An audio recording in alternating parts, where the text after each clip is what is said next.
All right, we have another episode of Under Review presented by Continental Office, and today our guest is Jake Voracek. Jake. Hi, Jody. Do I look at the camera or? You're under review. I'm under review? I don't know if that's good. It's great.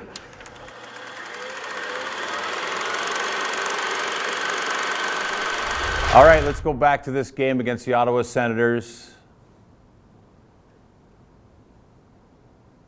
There's a lot going on here, Jake. So as you enter the zone. As soon as I got into the zone, I had to reach in because I saw Curls had a lot of speed. So obviously I didn't want him to be offside. Yeah.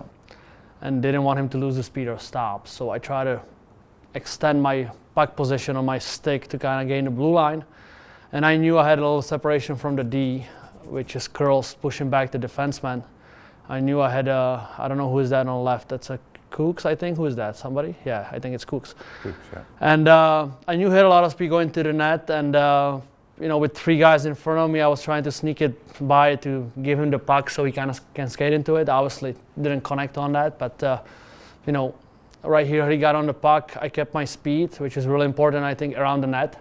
Yeah. Because if I stop, you get pinned really easy. So I kept my speed, kind of get away from the check from Stuzel there. So opening in the middle, didn't connect on that. They squeezed me pretty good. Cooks made an incredible play on the blue line there. If it bounced over or if it get picked on, I think it's 3-on-2 the other way. So he did an amazing job. As soon as Z got it, I knew he saw me. So I tried to open up.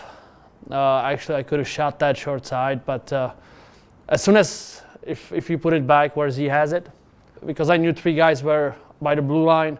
One guy's chicken, Werenski, and I knew I had at the time a Gus back door. Right now you knew it? You do, yeah. So three guys are gone, four guy chicken Z, and I knew we were gonna have that option. And Curls actually did a pretty good job. I think even if he gets through the Gus, I think it's a backdoor tackle. Yeah. So, but before I got the puck, I knew he was going backdoor. And you keep your head down. You already know when Zach's got that puck because you did not look up. You could see those jerseys out of the corner of your eye. You knew we were going right away. Yeah, right now, if you see, I'm looking. Oh, you are looking. Yeah. So I see him, so I know what I have. I know three guys are high, four guys going up high to Z. So I know what I have at the net, and the Curls did a great job. If Curls didn't check Chabot there, I don't think the pass would make it through. Great pass. Good play. It's a good little play. All right, the next one. In full control here. The power play Bjorky goal, if I'm not mistaken. Power play, yeah. First attempt didn't connect. So if we go back.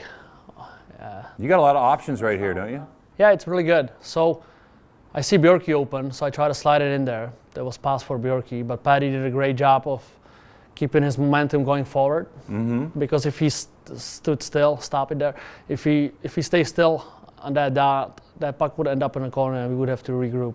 But he catch the puck. Right now they're running around. A lot of options because he is a threat on the blue line. And so Patty make a nice sauce play to me.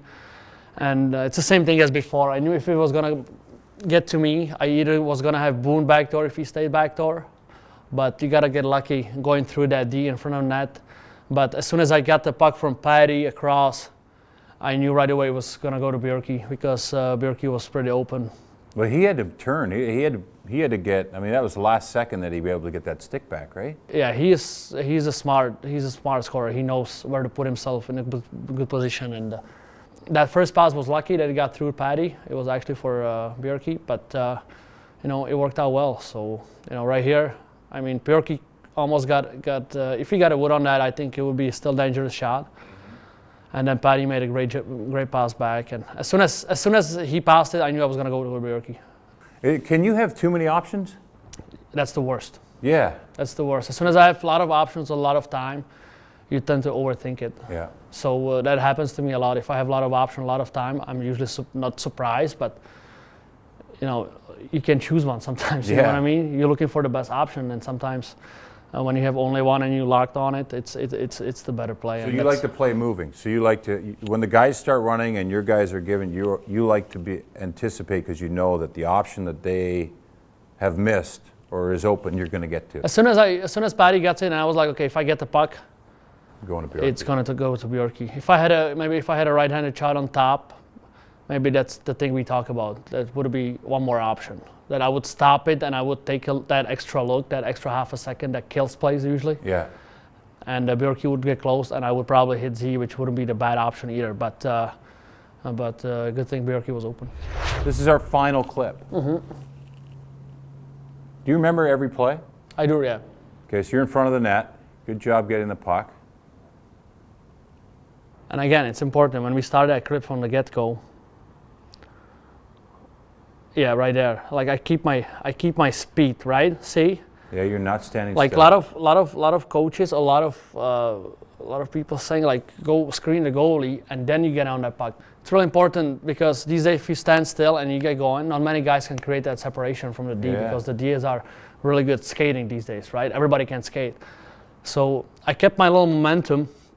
Actually, Johnson trying to cut me off, and you see Johnson going straight at me. If he cut me off a little bit further away from the net, if he goes a little bit like to that Pepsi sign, the other side, I'm not going to be able to get out. I would have to turn back, and then I would probably get jammed from the other players. But he decided to go at me, and I think at that game I had my feet were moving really well. Yeah. So I was able to get out of that, and I usually when I end up in this position right there with that puck, with the guy on my back, I want that weak side D to activate because it's really hard to cover.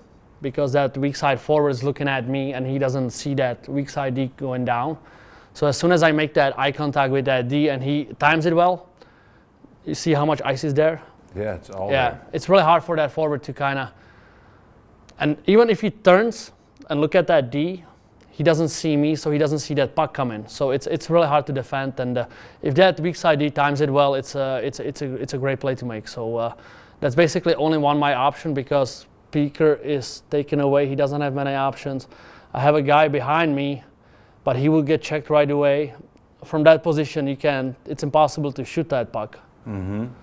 And so basically that's what I want. Every time I have the puck in the corner, I want to be able to have that guy on my back and make a play. And Gabe timed it really well and end up in the back of the net. Jake, that was phenomenal.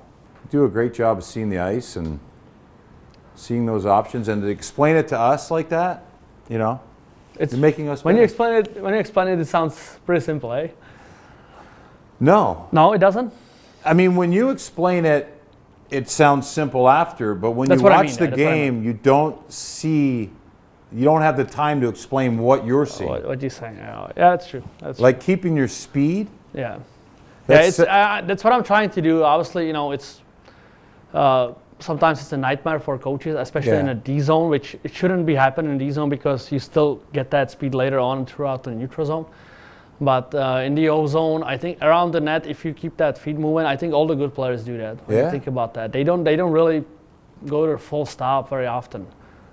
Even if it's just a little momentum, they keep that speed, and that's why they create that extra separation from that defenseman. It's just, even if it's this much. This much, that's enough. That gives them that extra half an inch. That's what they need to make those plays, and that's what I try to do. But sometimes, it's a long season. You don't have those legs moving, and you get pinned a lot. So you got to adjust to that game and help the team the other way. But yeah, when your legs is moving, you are comfortable. It's fun. Thanks Thank for you. your time. That was, maybe I can do your job one day. Yeah, you can. You can do it really well. Yeah. But that was another episode of Under Review presented by Continental Office, and thanks to Jake Voracek for his time. That was fantastic, Jake. Thank you.